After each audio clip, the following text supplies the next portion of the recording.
Hello friends, आज हम बनाने जा रहे हैं मटर की खस्ता कचौरी। बहुत ही अमेजिंग बनती है, बहुत ही टेस्टी लगती है और इस तरीके से, इस टेक्निक से आप अगर बनाते हो तो फ्रेंड्स बहुत ही झटपट बनकर तैयार हो जाती है और जब तक चाहेंगे स्टोर करके रखेंगे पर इसका खस्तापन नहीं जाएगा। तो यहाँ पर मैं जो छोटे छोटे से टिप्स और ट्रिक्स बताऊँ, आप उसको बहुत ही ध्यान से देखें और फॉलो करेंगे तो आपकी ये कचौरी डेफिनेटली परफेक्ट बनेगी और फर्स्ट टाइम में परफेक्ट बनेगी, इसकी गारंटी है।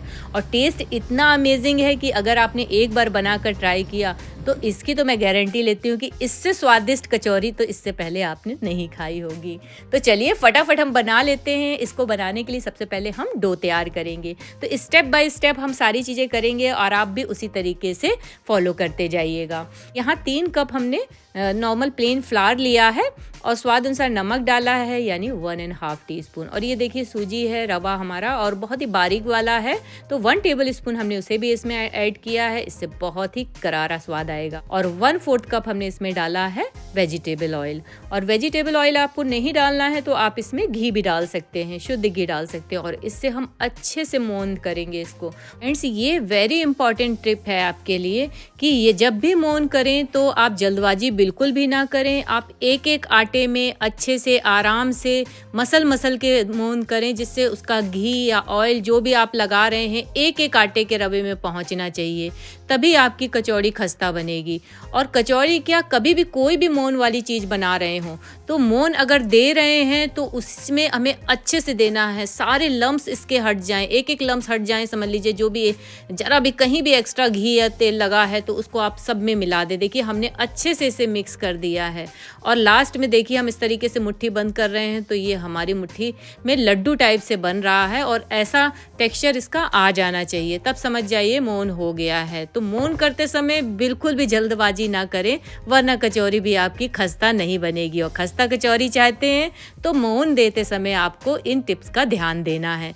तो चलिए अब फटाफट हम इसका डो लगा लेते हैं। डो लगाने के लिए मैंने यहाँ पर पानी नॉर्मल टेम्परेचर का लिया है और 300 ml लिया है। तो अब लगाते हैं, देखते हैं कितना पानी लगेगा। लास्ट में मैं आपको बताती हूँ कि हमने कितना इस्तेमाल किया है। तो थोड़ा थोड़ा करके पानी डालेंगे फ्रेंड्स, एक साथ हमें पानी नहीं डालना है वरना हमारा डो गीला भी हो सकता है। तो इस तरीके से आप करते जाइएगा और डो आपका ध्यान दें गीला नहीं होना चाहिए और बहुत ज़्यादा इतना भी सख्त ना हो कि आप उसकी कचौरियाँ बना ही ना पाएँ। पर ये ज़रूर ध्यान देना कि कचौरियों का जो डो है वो थोड़ा सा तो सख्त होना ही चाहिए। अगर डो नॉर्मल हो जाएगा, रोटी या पूड़ी जैसा हो जाएगा, पतला हो जाएगा, तो आपकी कचौरी नहीं पूरी ही बनेगी। पूरी भी बनाते हैं तो आप देखते होंगे कि स्टार्टिंग में तो वो बहुत ही क्रिस्पी और फूली लगती है, लेकिन जैसे ही वो ठंडी होती है तो सॉफ्ट हो जाती है। तो सेम कचौरी में भी ऐसा होगा। अगर आपने डो सॉफ्ट कर दिया, अगर आपने डो सख्त किया तो आपकी कचौरी लंबे समय तक क्रिस्पी रहेगी।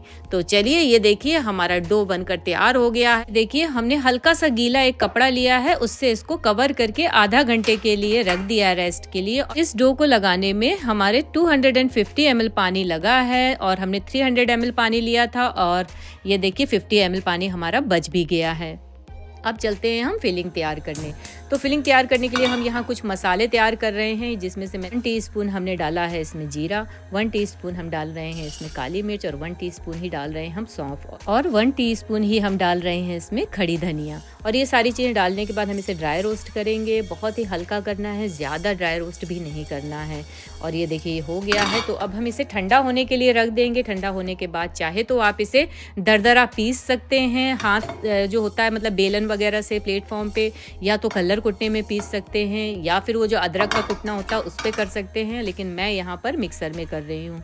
और अब मिक्सर में भी आप टेक्निक देखिएगा कि मैं किस तरीके से कर रही हूँ। बहुत ही जेंटली तरीके से हमें बस 1 से 2 बार घुमाना है मिक्सी, बस। यानी कि सारी चीज़ें दिखनी चाहिए, आपका फाइन पाउडर नहीं बनना चाहिए, ये दरदरा सा ही रहे। जब आप हाथ से उसको छुएं तो आपका काफ़ी इसके बीट्स वगैरह अच्छे से क्लियर दिखने चाहिए।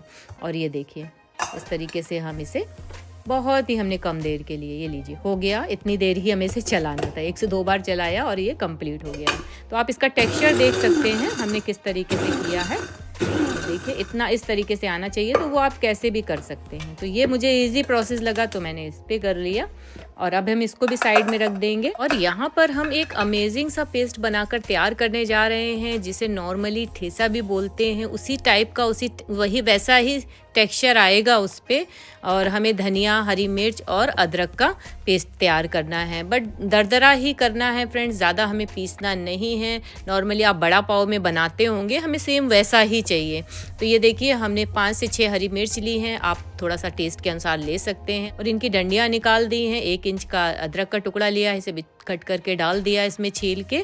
और थोड़ा सा ही हमने हरा धनिया लिया है विद डंडी समेत, और इसे भी हमने इसमें डालकर हम मिक्सर में इसे चला रहे हैं। थोड़ा देर के लिए चलाएंगे, 102 बार बस घुमाएंगे, उतने में ही ये हो जाएगा। हमें बिल्कुल से पीसना नहीं है, चटनी नहीं बनानी है इसकी। जैसा कि मैंने कहा ना, दरदरा आपको पीसना है। तो आप चाहे तो नॉर्मली हाथ से जो सिल होती है आप उसमें भी इसे दरदरा पीस सकते हैं या कूट सकते हैं, और या फिर आप जो अदरक का कुटना होता है उसमें भी इसे इस तरीके से कुचल सकते हैं। तो ये देखिए इसका ऐसा टेक्सचर आना चाहिए, वो आप किसी में भी कर ले। इसमें मुझे इजी वे पड़ रहा था तो मैंने इसी पे इसे तैयार कर लिया है, क्योंकि कट करके अगर डालेंगे तो बहुत ज़्यादा खड़ा खड़ा हो जाता है, काफ़ी बड़ा बड़ा हो जाएगा। और इसमें से ऐसे करके डालेंगे तो ये बहुत ही ईजी प्रोसेस है। ऐसा लग रहा है जैसे ना कुचरा है हमने, है ना, कुचर के डालना है आपको, तो वो उसी तरीके से बन गया है। अब यहाँ चलते हैं, हम कढ़ाई रखेंगे एक, और उसमें मैं 1 टेबल स्पून वेजिटेबल ऑयल डाल रही हूँ। 1/4 टीस्पून हम इसमें हींग डालेंगे, और हम 1 टीस्पून डाल रहे हैं अजवाइन। बस हमें इतना ही डालना है फ्रेंड्स, और ज़्यादा कुछ नहीं डालना है। इसे हम हल्का सा भूनेंगे, और ये देखिए बहुत ही कम देर के लिए हल्का खुशबू आने लगेगी, तो इसी स्टेज पे हम अपने ये मटर डाल देंगे। मटर मैंने 1/2 kg लिया है, और ये हमारी फ्रोज़न मटर है। और यहाँ क्योंकि मुझे मिल नहीं रही थी फ्रेश मटर, और आपके पास अगर फ्रेश हो, क्योंकि इस समय सीज़न चल रहा है, मटर का सीज़न है, तो आप फ्रेश मटर ही लें। और ये देखिए हमने स्वाद अनुसार नमक डाल दिया है, और मीडियम फ्लेम पर ढककर 5 मिनट के लिए रख दिया है। 5 मिनट हो गए, तो चलिए हम चेक कर लेते हैं इसे। लीजिए मटर हमारी सॉफ्ट हो गई है, तो इसे हम पोटैटो मैशर की सहायता से इसे मैश कर लेंगे। और हाँ, अगर आप चाहें तो इसे मिक्सर में भी कर सकते हैं, पर मिक्सर में बहुत ज़्यादा फाइन हो जाता है तो वो मज़ा नहीं आता। थोड़ा थोड़ा इस तरीके का रहता है ना, थोड़ा दरदरा सा, तो उसका टेक्सचर और टेस्ट कचौरी में बहुत ही अमेजिंग लगता है। जो इसकी फीलिंग होती है जब आप खाएंगे ना, तो बहुत ही अमेजिंग टेस्ट आता है। और जो पिसा हुआ आता है उसमें इतना मज़ा नहीं आता है। और ये देखिए हमने अच्छे से इसको मैश कर लिया। बस मैश आपको अच्छे से करना है, इस चीज़ का ध्यान देना है। और गैस का फ्लेम हमने बिल्कुल लो रखा है। और यहाँ देखिए ये हमने इसको अच्छे से बिल्कुल ड्राई कर लेना है, क्योंकि हमें फिलिंग करनी है ना, उसमें भरना है, तो इसलिए हमें इसको ड्राई भी करना है। और ये देखिए जो हमने ये मिर्ची का और धनिया और अदरक का पेस्ट बनाया था वो भी डाल दिया है, और ड्राई मसाले तैयार किए थे वो भी ऐड कर दिए हैं। और 1 टेबल स्पून हम डालेंगे इसमें आमचूर पाउडर। बस फ्रेंड्स इतना ही हमें डालना है, ज़्यादा कुछ ऐड नहीं करना। इसके बावजूद भी आप देखेंगे ना, टेस्ट बहुत ही अमेजिंग आएगा और सभी को पसंद आएगा। भाई मेरे घर में तो सभी को बहुत पसंद आया है, मैंने इसीलिए बोला कि डेफिनेटली सबको बहुत पसंद आएगा। और ये देखिए यहाँ पर मैं ये चटनी तैयार कर रही हूँ, इसके संग ये चटनी बहुत ही अमेजिंग लगती है। और अगर इसकी रेसिपी आप चाहते हो तो प्लीज़ कमेंट करके मुझसे पूछिएगा, मैं इसकी रेसिपी ज़रूर शेयर करूँगी।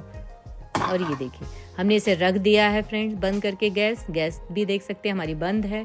और इसे हमें ठंडा करना है, और बहुत ही अच्छे से देखिए आप कितना भुरभुरा सा ये आपका हो गया है ना, फिलिंग अच्छे से तैयार हो गई, पानी इसका पूरा सोख गया है, पूरा मॉइस्चर चला गया है, बिल्कुल ड्राई हो गया है।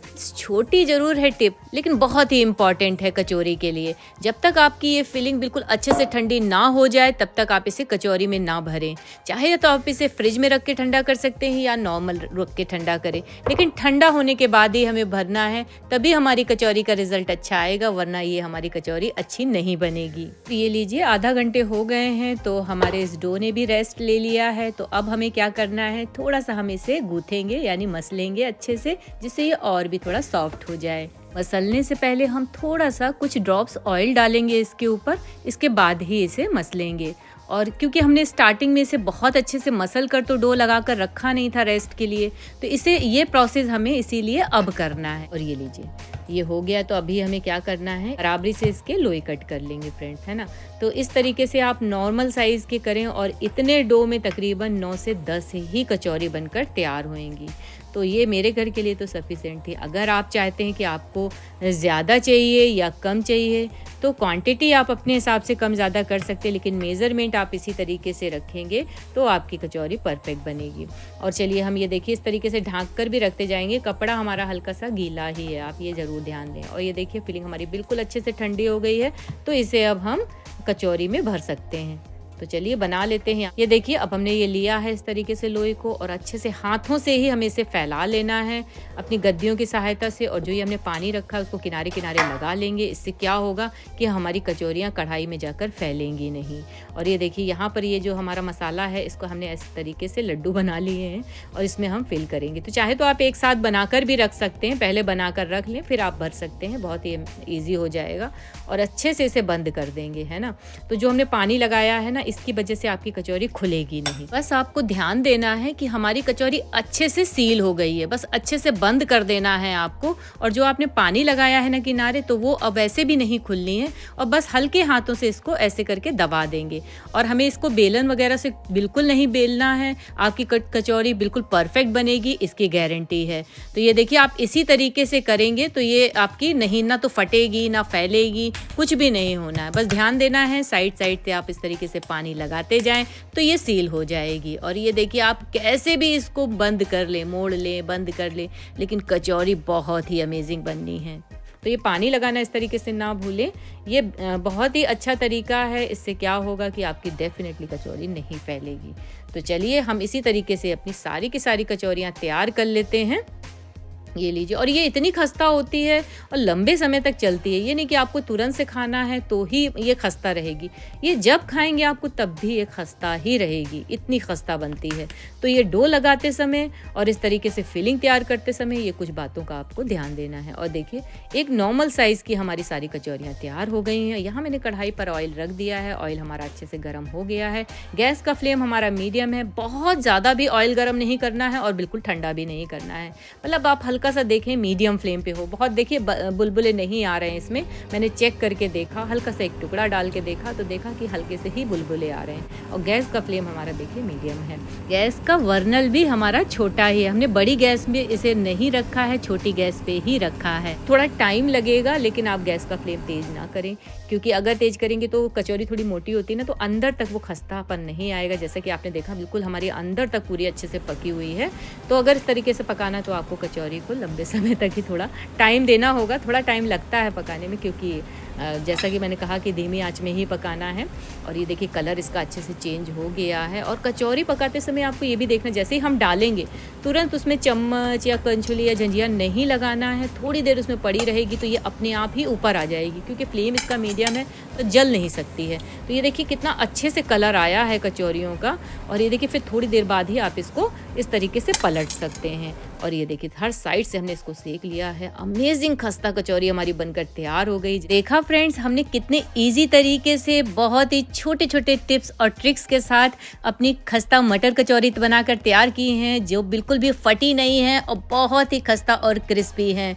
और इन्हें मैंने सर्व किया है 2 अमेजिंग चटनियों के साथ, इससे इसका टेस्ट जस्ट डबल हो जाता है। बस फ्रेंड्स, मेरी एक ही रिक्वेस्ट है आप सभी से, यदि आप सभी को मेरा चैनल, मेरा तरीका और ये रेसिपी पसंद आ रही हो तो प्लीज़ लाइक, शेयर और सब्सक्राइब ज़रूर करें। और इस तरीके से एक बार ज़रूर बना कर देखें। आप देख सकते हैं कितनी खस्ता कचौरी है। ये अभी फ़िलहाल तो थोड़ी गर्म है, इसलिए मैं चक्कू से कर रही हूँ, क्योंकि हाथ मुझे, अगर मैं करती तो हाथ मेरे जल जाते। आप देख सकते हैं ना, धुआं निकल रहा है। तो मुझे फीलिंग दिखानी थी, कितनी अमेजिंग फीलिंग है, हर जगह फीलिंग है। और आप ये भी देख सकते हैं इसका टेक्सचर, अंदर तक हमारी कचौरी अच्छे से पकी हुई है। और आप देखिए कितनी क्रिस्पी तैयार हुई है। फ्रेंड्स, इसे एक बार ज़रूर ट्राई करें, डेफिनेटली आपको ये टेस्ट अच्छा लगेगा। और अगर बनाएं और कैसी बनी तो कमेंट करके मुझे ज़रूर बताएं। और हाँ फ्रेंड्स, अपने फ्रेंड सर्कल में भी इसे शेयर ज़रूर करें। मिलते हैं हम नेक्स्ट वीडियो पर।